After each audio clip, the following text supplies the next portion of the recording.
আচ্ছা, তাহলে আজকে আমরা পাইথাগোরাস থিওরেম শিখবো। এই, কথা বলছিস কেন তোরা?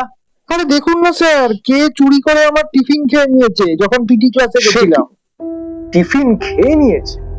আচ্ছা, তার মানে তোরা যখন বেরিয়েছিলি তখন ক্লাসরুমে কেউ ছিল না, ক্লাসরুম ফাঁকা ছিল।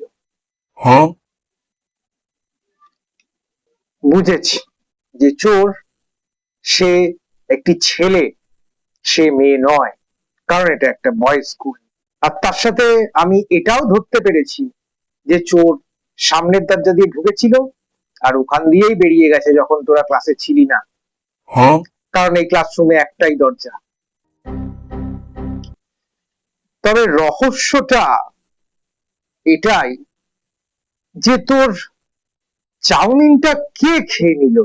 ঠিকই বলেছেন স্যার, তবে আপনি কি করে জানলেন যে আমি চাউমিন এনেছি? আমি কি করে জানলাম মানে?